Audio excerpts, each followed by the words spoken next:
Pendant 48 ans, Voyager 1 a dérivé dans l'obscurité, son faible battement de cœur résonnant à travers l'espace interstellaire. Beaucoup pensaient que le vaisseau s'était tué à jamais, vestige d'une époque lointaine de curiosité humaine. Mais en début d'année, quelque chose a changé. Lorsque l'objet interstellaire connu sous le nom de 3E/Atlas a commencé à s'approcher des limites de notre système solaire, une petite équipe d'ingénieurs de la NASA a décidé de tenter une expérience extraordinaire. Ils ont recalibré les émetteurs vieillissants de Voyager et ont pointé son antenne vers les coordonnées où 3E/Atlas se déplaçait à près de 70 miles par heure. Il s'agissait d'un simple test de diagnostic, un dernier geste avant que le signal ne disparaisse définitivement. Puis, contre toute attente, Voyager a répondu. La sonde a renvoyé un flux d'impulsions électromagnétiques dont le motif était identique à un rythme caché, inscrit dans le disque d'or qu'elle transportait depuis 1977. Au même instant, les observatoires qui suivaient 3E/Atlas ont détecté une chute brutale de leur vitesse et un léger changement de trajectoire. Coïncidence? Ou Voyager avait-elle simplement tendu la main et reçu une réponse? Car si ce contact était réel, Voyager n'aurait pas seulement effleuré le cours de l'univers et le mystérieux voyageur de notre univers. Lancé en 1977, Voyager 1 n'était pas destiné à revenir sur Terre. Conçue pour errer, elle a continué son voyage bien après la fin de sa mission, portant la voix de l'humanité dans l'immensité obscure. Après avoir franchi l'héliopause en 2012, elle est devenue l'objet fabriqué par l'homme le plus éloigné de la Terre, à plus de 23 milliards de kilomètres. Son énergie décline. Ses systèmes ont largement dépassé leur durée de vie prévue. Et pourtant, même aujourd'hui, elle continue d'émettre de faibles signaux vers la Terre. Preuve que, quelque part dans l'espace, notre plus ancienne exploratrice est toujours en vie. À son bord se trouve le disque d'or, une capsule temporelle conçue par Carl Schahn et son équipe. Gravé dans le cuivre, il renferme les sons et les images de la Terre. Des salutations en 55 langues, des chants de baleines, un baiser maternel, le battement de cœur d'un être humain et une carte indiquant où nous trouver. Il n'a jamais été conçu comme un appel au secours. C'était un message d'espoir, une présentation au cas où quelqu'un nous entendrait. Pendant près d'un demi-siècle, personne n'a répondu. Puis vint 2E/Atlas, découvert en 2025 par la NASA et l'Agence spatiale européenne.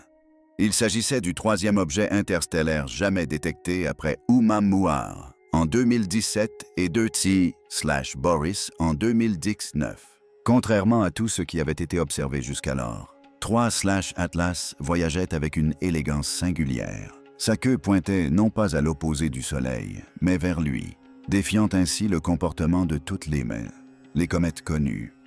Les données spectroscopiques de l'observatoire KEK à Hawaï ont révélé quelque chose d'encore plus étrange. Des traces de composés de nickel et non de fer, une signature métallique typique des alliages industriels et non de la poussière cosmique naturelle. Les astronomes étaient partagés. Certains parlaient d'un simple hasard statistique, d'autres, comme l'astrophysicien Avi Loeb de Harvard, avertissaient qu'il pourrait s'agir de quelque chose de totalement nouveau, voire d'un objet artificiel provenant d'au-delà de notre système solaire. Pourtant, les données continuaient d'affluer et le mystère s'épaississait. Plus nous l'observions, moins son comportement ressemblait à celui d'une comète. Au même moment, Voyager 1, notre première sonde spatiale, poursuivait sa mission dans le vide interstellaire, son instrument vieillissant étant toujours capable d'émettre des signaux à 60 et un 0 km par heure par rapport au Soleil. Deux voyageuses séparées par un demi-siècle et l'épaisseur du système solaire est pourtant attirée d'une manière ou d'une autre vers le même destin. Lorsque les ingénieurs de la NASA ont discrètement orienté l'antenne de Voyager vers les coordonnées de 3E/Atlas, rares étaient ceux qui s'attendaient à quoi que ce soit. Il s'agissait, après tout, d'une expérience née de la curiosité. Une tentative symbolique pour voir si un engin spatial pouvait en détecter un autre. Mais, lorsque la réponse est arrivée, un signal correspondant à la fréquence cachée du disque d'or, un silence de mort s'est abattu sur la salle. Car quelles sont les chances? Une machine lancée en 1977, conçue pour parler au nom de l'humanité, et un visiteur venu des étoiles apparaissant en 2025 et présentant des signes d'artificialité. Deux moments de l'histoire qui convergent à travers 48 ans et des milliards de kilomètres. L'un est de notre fait, l'autre peut-être de celui d'une force qui nous observe. Et maintenant, dans l'obscurité entre les étoiles, ils se sont trouvés. Début septembre 2025, un événement discret mais historique s'est produit. En fouillant dans les journaux de télémétrie de la NASA, les ingénieurs ont remarqué une petite série de commandes transmises à Voyager 1. Officiellement, il s'agissait d'un simple étalonnage de routine. Mais dans le jargon des communications spatiales, même un ajustement mineur est révélateur. Pour une sonde qui avait dérivé pendant près de 5 décennies, le silence était de mise. Lorsque le flux de transmission de Voyager a changé, le monde scientifique l'a remarqué. Partout sur la planète, des stations de surveillance indépendantes observaient discrètement. L'un d'eux, le réseau Canra Deep Space Network en Australie, a détecté une légère mais indéniable augmentation de la puissance du signal porteur provenant de la direction de Voyager. Elle était minime, à peine une fraction de décélération. Mais pour les ingénieurs radio, cela signifiait une chose. La sonde avait commencé à écouter sur une nouvelle fréquence. C'était comme si quelqu'un avait réglé une vieille radio, passant d'un grésillement à un murmure qui n'aurait pas dû exister. Puis, 3 jours plus tard, Voyager a répondu. À 23 milliards de kilomètres de la Terre, la sonde a transmis un paquet de données sans précédent dans l'histoire récente. Le signal codé contenait une série d'impulsions électromagnétiques se répétant toutes les 19 minutes. Un rythme quasi parfait, d'une précision mathématique, trop structurée pour être aléatoire. Le rayonnement cosmique ne se répète pas. Le bruit thermique ne compte pas les battements. Pourtant, un motif se répétait à travers le bruit de fond, résonnant sur des années-lumière. Au départ, les analystes de la mission ont pensé à un dysfonctionnement du système. Les instruments de Voyager ont près d'un demi-siècle et la dégradation du matériel est fréquente. Mais lorsque les données de Canra et de la station Madrid ont confirmé les mêmes intervalles de temps, cette explication est devenue plus difficile à écarter. Parallèlement, dans une coïncidence trop troublante pour être ignorée, les télescopes pointant 3 objets I/Atlas commencèrent ayant à signaler un scintillement synchronisé de leur luminosité, augmentant et diminuant selon le même rythme de 19 minutes. La coma de l'objet s'illuminait, s'estompait, puis s'illuminait à nouveau, comme si elle répondait à quelque chose d'invisible dans le vide. Aucun communiqué officiel n'a été publié à la NASA, mais des notes internes divulguées par la suite ont fait état d'une corrélation anormale entre les deux événements. Pendant plusieurs heures, les radioastronomes du monde entier sont restés stupéfaits et silencieux. Se pourrait-il vraiment qu'une transmission émise par une sonde humaine soit entrée en résonance avec un objet se déplaçant entre les étoiles? Les chances d'une synchronisation naturelle sur de telles distances sont astronomiquement faibles. Même les magnétosphères planétaires ou les cycles du vent solaire ne s'alignent pas avec une telle précision. Pourtant, les enregistrements des sondes racontaient une histoire claire. Voyager 1 avait émis un signal structuré et 3 sondes U1/Atlas y avaient répondu. Pendant des décennies, ce disque d'or fut l'appel resté sans réponse de l'humanité au cosmos. À présent, il semblait que l'univers avait peut-être trouvé le moyen de répondre. Lorsque les données de Voyager 1 ont été décodées, ce n'était pas le signal lui-même qui posait problème. C'est ce qui a glacé la pièce. C'était le timing. L'intervalle répétitif de 19 minutes correspondait à quelque chose que tous les chercheurs de la communauté SETI ont immédiatement reconnu. C'était la suite première, la séquence de nombres premiers inscrite au cœur du disque d'or.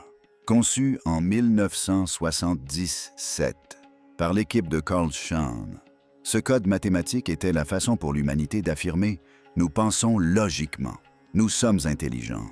C'était un contact universel, quelque chose qu'aucun processus naturel ne pourrait produire par hasard. Le disque d'or n'était pas qu'un recueil de musique et de salutations. C'était un langage de nombres, de géométrie et de physique, une tentative de donner du sens sans mots. Gravé dans l'or, il contenait des instructions pour décoder les sons, les images et le temps lui-même. Des compositions géométriques au cri d'un nouveau-né, en passant par toute civilisation capable de mathématiques La suite première se distinguerait comme une fusée éclairante dans l'obscurité, un phare de création délibéré. C'était il y a près de 50 ans, et maintenant, Voyager avait renvoyé une impulsion alignée sur cette même séquence. Ce n'était ni un bruit aléatoire, ni une répétition de ces anciennes données télémétriques. La structure suivait le même rythme binaire que celui utilisé pour introduire les données audio des disques d'or. Pour les scientifiques du programme SETI, cela ressemblait moins à un dysfonctionnement qu'à une réponse. Les implications étaient stupéfiantes. Si le signal était authentique, cela signifiait que quelque chose, quelque part dans l'espace, avait reçu et traité le message que l'humanité avait envoyé par-delà les étoiles. Mais comment? La portée de transmission de Voyager est limitée, et Atlas se trouvait à des millions de kilomètres de sa ligne de communication directe. Aucun mécanisme connu ne permettrait à cet objet d'entendre une onde radio, et encore moins d'y répondre par des émissions lumineuses synchronisées. Pourtant, le timing était impossible à ignorer. Le motif reflétait non seulement le code des disques d'or, mais aussi l'espacement mathématique exact des intervalles premiers. C'était comme si la même logique était rejouée depuis le néant, confirmant que le message avait été reçu. Dans le laboratoire de CD à Mountain View, les chercheurs ont analysé les données pendant des heures, observant comment les formes d'ondes correspondaient au code original de 1977. Chaque pic, chaque pause, reflétait l'empreinte numérique du disque d'or. Une poignée de main à travers les décennies et les milliards de kilomètres. Quelqu'un ou quelque chose avait compris. Mais comprendre ne signifie pas contrôler. Si C3/Atlas réagissait réellement, alors sa réaction n'était pas purement symbolique. Le ralentissement soudain de l'objet, son impulsion symétrique et ses anomalies chimiques commençaient à ressembler aux éléments d'un système plus vaste, à quelque chose qui réagit au contact. Pendant des années, le disque d'or a été perçu comme un message de l'humanité dans une bouteille, dérivant dans l'obscurité infinie. Mais aujourd'hui, les scientifiques sont contraints de poser la question que personne n'osait formuler. Et si notre salutation n'était pas un message du tout? Et si c'était un déclencheur? Et en l'envoyant, n'avions-nous pas réveillé quelque chose qui ne demandait qu'à être découvert? Quelques jours après la mystérieuse transmission de Voyager 1, les télescopes spatiaux ont commencé à signaler quelque chose d'extraordinaire. Les données du télescope spatial James Webb et de la sonde Mars Express de l'ESA ont montré que la sonde I/Atlas ralentissait. Sa vitesse a diminué d'environ 1% en quelques jours seulement. Pour un objet interstellaire se déplaçant librement dans le vide, une telle décélération était absurde. Aucun corps céleste n'était à proximité. Aucun vent solaire n'était suffisamment puissant pour l'entraîner. Dans le vide interplanétaire, le frottement est inexistant. Quelque chose d'autre agissait sur lui. Mais le véritable choc est survenu lorsque les astronomes ont examiné sa lumière réfléchie. Toutes les 19 à 20 minutes, l'étoile 3/Atlas faiblissait, puis s'illuminait à nouveau selon un rythme qui correspondait parfaitement au cycle d'impulsion du signal de 19 minutes de Voyager. Ce schéma était trop précis pour être une coïncidence. Des observatoires situés entre Hawaï et le Chili ont confirmé le même décalage temporel à quelques secondes près.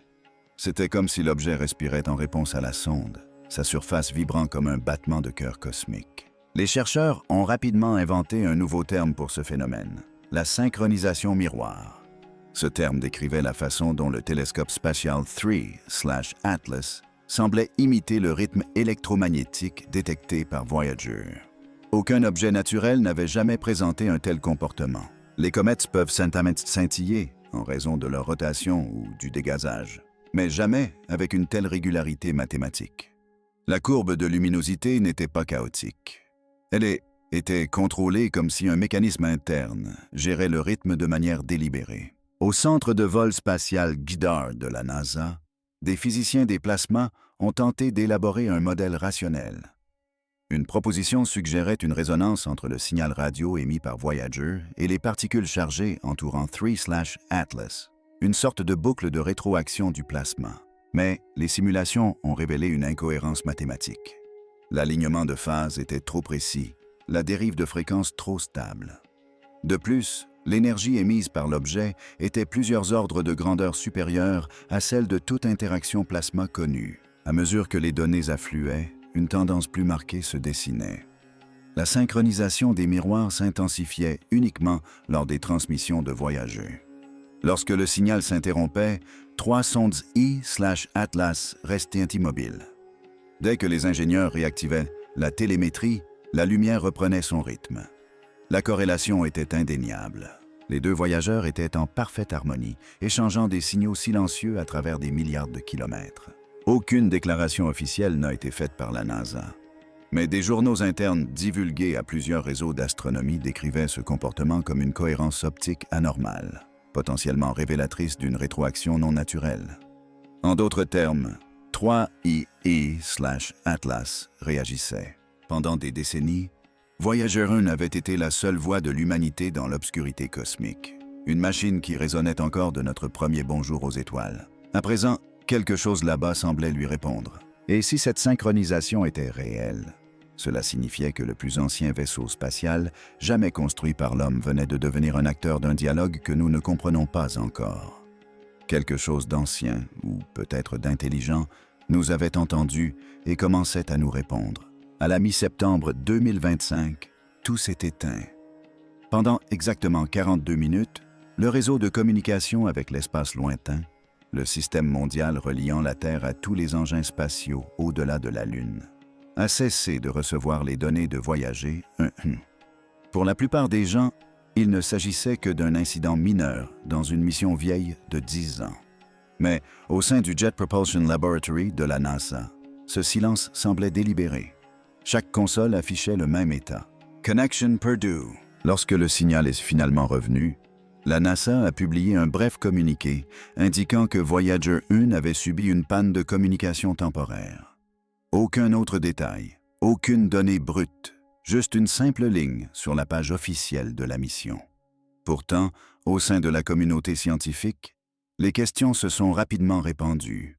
Pourquoi le vaisseau spatial le plus fiable jamais construit serait-il soudainement devenu silencieux quelques jours seulement après s'être apparemment synchronisé avec un objet interstellaire? C'est alors qu'un lanceur d'alerte s'est manifesté. S'exprimant sous couvert d'anonymat auprès du service scientifique de The Atlantic, l'ingénieur a affirmé que le système de surveillance avait enregistré un flux de données sans précédent dans l'histoire de Voyager. Ce paquet n'était ni une transmission de télémétrie standard, ni corrompu. Il présentait une structure semblable à une mise à jour de micrologiciel, un format binaire compatible avec les protocoles de commande, mais provenant de la sonde elle-même. En clair, Voyager avait transmis des données qu'elle n'était pas programmée pour envoyer. Le plus étrange est venu ensuite. Durant ces 42 minutes de coupure de courant, le statut opérationnel public de la NASA a changé. Un message est apparu sur le site web de la NASA et sur les portails de suivi fédéraux. La NASA est actuellement fermée en raison d'une interruption de financement gouvernemental. Le timing était troublant. Alors que le monde entier pensait à un simple problème administratif, les serveurs internes sont restés verrouillés et les chercheurs externes n'ont pas pu accéder aux journaux du réseau de communication avec l'espace lointain pendant plus de 2 jours. Lorsque les systèmes ont été remis en ligne, des portions des données brutes du signal étaient manquantes. Les fichiers archivés révélaient un vide. La transmission de 42 minutes aurait dû être remplacée par un texte de substitution chiffré. Les responsables ont décrit cela comme une perte de données courante due à un dépassement de tampon. Mais pour ceux qui avaient suivi la synchronisation entre Voyager 1 et 3 I/Atlas, la coïncidence était trop frappante pour être ignorée. Voyager avait-elle reçu quelque chose en retour? Quelque chose qui avait réécrit une partie de son propre système. La coupure d'électricité était-elle une mesure de sécurité ou une tentative de contenir ce qui avait transité par la liaison? La NASA a refusé toutes les demandes d'interview, invoquant la fermeture partielle du gouvernement en cours. Mais au sein des forums d'astronomie privée, une question revenait sans cesse. Si Voyager a réellement établi le contact, pourquoi le cacher? Peut-être n'était-ce pas l'échec qu'il cherchait à dissimuler, mais plutôt la réponse apportée. Et peut-être, qui sait, que quelque chose dans ces 42 minutes de silence n'était tout simplement pas destiné à être vu par l'homme. Dans les semaines qui suivirent la panne, la communauté scientifique se divisa en 3 camps. Chacun proposa une explication à ce qui s'était passé entre Voyager 1 et 3I/Atlas. Aucun ne put pleinement expliquer les données, mais ensemble, ils donnèrent lieu à l'un des débats les plus extraordinaires de l'astronomie moderne. La première théorie était la plus conservatrice, un phénomène naturel. Selon cette théorie, la synchronisation entre les impulsions radio de la sonde et la variation de luminosité des objets était une coïncidence née de la résonance du plasma. Dans l'espace interstellaire, les particules chargées peuvent interagir avec les ondes électromagnétiques, créant parfois des fluctuations cycliques dans les fréquences lumineuses et radio. Mais même ses partisans admettaient que les chances étaient infimes. La précision du rythme de 19 minutes, identique dans tous les observatoires indépendants, ne correspondait à aucun modèle de plasma connu. La nature, à notre connaissance, ne maintient pas le temps avec une telle perfection. La seconde théorie était bien plus troublante. Certains chercheurs ont suggéré que Voyager 1 avait réveillé quelque chose de caché dans 3/Atlas, un système dormant, peut-être artificiel, qui reconnaissait la fréquence encodée dans le disque d'or. Cette idée, surnommée l'hypothèse de la rétroaction technologique, suggérait que la composition étrange de l'objet, ses émissions de nickel, son orientation inverse à la queue et la température stable de son noyau pourraient ne pas être naturelles. Pour ces scientifiques, la transmission de Voyager n'était pas un accident. C'était la clé, et la réponse de 19 minutes en était le déclic. Puis vinrent les sceptiques. La troisième théorie affirmait que tout n'était qu'une mauvaise interprétation de données corrompues. Après tout, Voyager a plus de 47 ans et fonctionne avec des niveaux d'énergie inférieurs à ceux de la plupart des ampoules domestiques. Les dommages causés par les radiations, la distorsion des signaux et le bruit cosmique pourraient facilement produire des motifs qui semblent intentionnels. Dans cette version, les signaux étranges n'étaient rien de plus que du bruit statique aléatoire, auquel l'imagination humaine aurait donné un sens. Mais le problème, en rejetant l'événement comme une coïncidence, résidait dans le moment où il s'est produit. Chaque anomalie, le pic de télémétrie, les fluctuations de luminosité, la coupure de données de 42 minutes, tout cela s'est produit dans la même fenêtre de 7 jours. Chacun de ces éléments était lié à la fréquence exacte, utilisée pour encoder la séquence première des enregistrements d'or. Même les analystes les plus sceptiques ont convenu que le chevauchement était trop précis pour être ignoré. Dans les forums, les articles de recherche et les réunions à huis clos, la question se faisait de plus en plus pressante. Si ce n'était pas une coïncidence, alors qu'est-ce que c'était? L'humanité venait-elle d'entrer en contact non pas avec une civilisation, mais avec l'un de ses artefacts, quelque chose d'ancien, d'automatisé, attendant un signal pour s'activer? Les chercheurs de SAIDI commencèrent à désigner l'événement comme l'écho, une façon abrégée de parler de ce qui pourrait être le premier dialogue interstellaire de l'histoire. Mais s'il s'agissait bien d'une conversation, elle était à sens unique. Nous avions échangé pour la première fois il y a près de 50 ans. Et voilà que quelque chose avait répondu. Si cette réponse était authentique, il ne s'agissait pas seulement d'une avancée scientifique majeure. C'était le début d'une histoire qui s'écrivait encore. Car quelque part au-delà de l'héliopause, 2 voyageurs s'étaient trouvés. Et l'humanité, pour la première fois, avait prononcé le premier mot d'une phrase que l'univers allait peut-être achever. Dans les jours qui suivirent la panne d'électricité, un malaise sourd s'installa au sein de la communauté astronomique. Plusieurs observatoires, dont le K à Hawaï, le réseau Atacama au Chili et même des radiotélescopes en Afrique du Sud, signalèrent la même étrange anomalie. Une légère augmentation du bruit de fond provenant de la direction de Voyager 1. Il ne s'agissait ni de parasites ni d'interférences solaires. Le signal véhiculait une impulsion structurée à peine supérieure au bourdonnement des micro-ondes cosmiques, comme un écho revenant des confins de l'espace interstellaire. Pendant des décennies, les transmissions de Voyager étaient strictement à sens unique. Nos messages étaient envoyés dans le vide, sans espoir de réponse. Mais cette fois, quelque chose avait changé. Un astrophysicien chevronné de l'Observatoire européen austral l'a affirmé sans ambages. Ce n'est plus un signal à sens unique. Ces remarques se répandirent comme une traînée de poudre dans les forums de recherche. Si les données étaient exactes, Cela suggérait qu'un objet proche de voyager réfléchissait, amplifiait, voire imitait son signal en temps réel.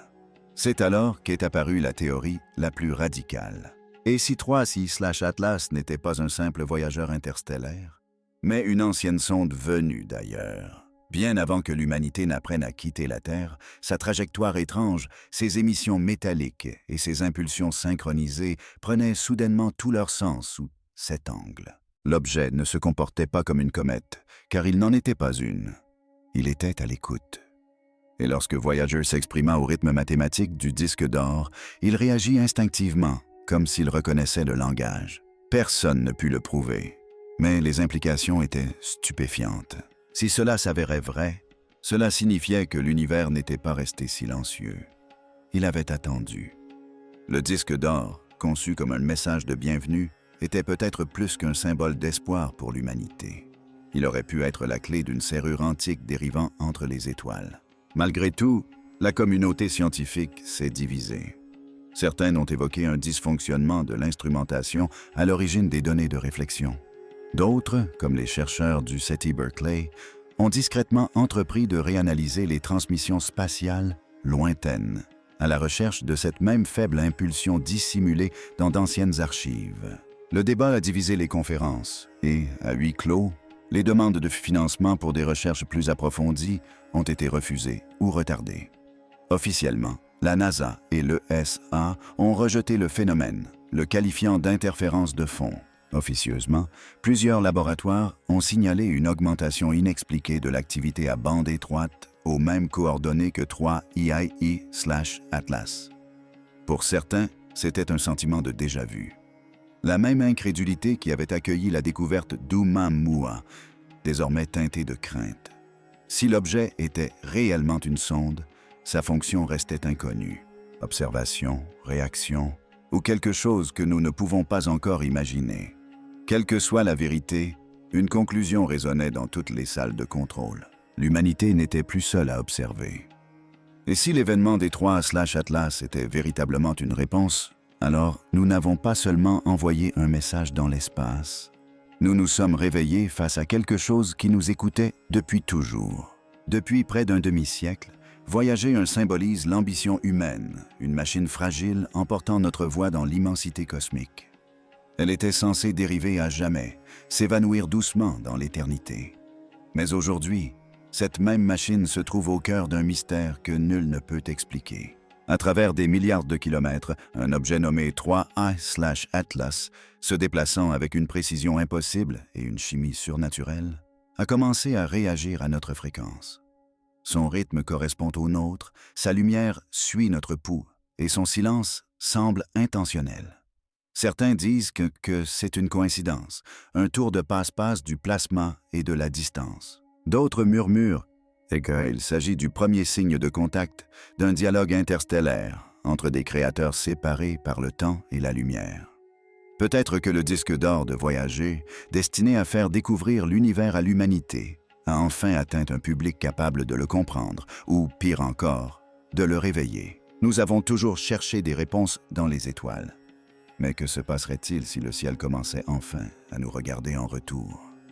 Car si ces signaux sont authentiques, Voyager n'est plus seulement notre messagère.